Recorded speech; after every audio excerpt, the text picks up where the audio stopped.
Hello, once again. Bill Pfeiffer speaking from Marysfield. So good to be with you, and I truly mean that.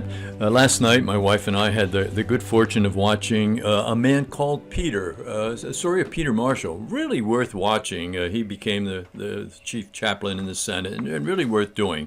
Another film that you might just mention quickly is St. Francis of Assisi, A Sign of Contradiction. I think we saw that on YouTube. Some of the best spirituality I've seen in a movie in a long, long time. There was a man in a village who had a dream one night that the next day he was going to encounter a monk nearby, and that monk was going to hand him a large diamond. And so, boy, he was excited. That night he had a heck of a time sleeping, and the next day he got up and sat on the front porch and watched, and then he saw this monk coming toward the village. So he ran out quickly toward the monk and started saying, "You give it to me, it's mine, I want it." And the monk said, "Geez, I don't know exactly what you want, but I got this stone in my backside. You can." And so the monk hands over this big diamond to him, and he's just elated, saying, "Wow, all of these things. I'm going to be the head of the village. I'm going to have the best house. I'll be able to get the best wife in the town. I just am going to be the greatest. I have everything I wanted now." So he goes home, and the first thing that comes to his mind, I got to hide this. Somebody's going to rob me. Once somebody finds out, I'm going to be in trouble. And he doesn't know where to hide it in this small little house and whatever.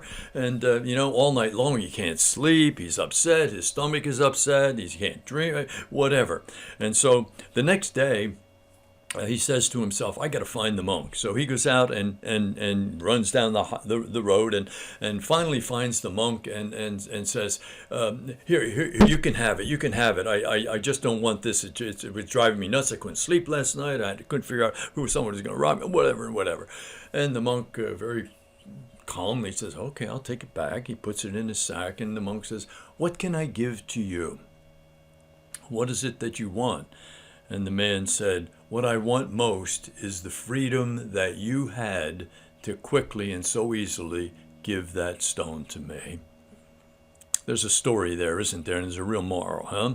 Little things are really the important thing. Meister Eckhart, a 13th century mystic, once said, "Little by little we grow." It is the little things in our life that really make the difference. It's the small things. It's doing the toilets. It's doing the pots and pans when the dishwasher's already loaded and you got the sink filled. It's cleaning up after the dog. It's cutting the grass.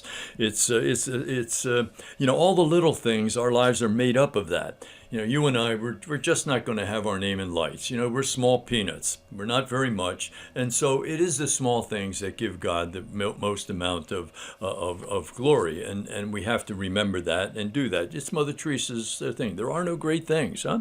No great things. Only small things done with great love. She knew what mattered. And, she picked up, I think they figured out about 40,000 dying people, one at a time. There was holiness in that. Nobody was around saying, "Oh, you're wonderful."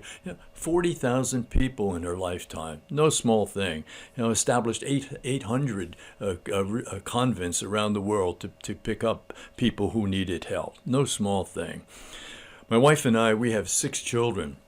And I figured it out the other day. We changed about 28 or 29,000 diapers in the course of, and these were regular diapers, not the disposables. These were regular cloth diapers that needed washing and whatever. And we used that little time to be able to blow into their belly button and squeeze their thighs and laugh. It became a holy, special, wonderful moment. Some people complain. I remember one lady and a husband at the retreat center.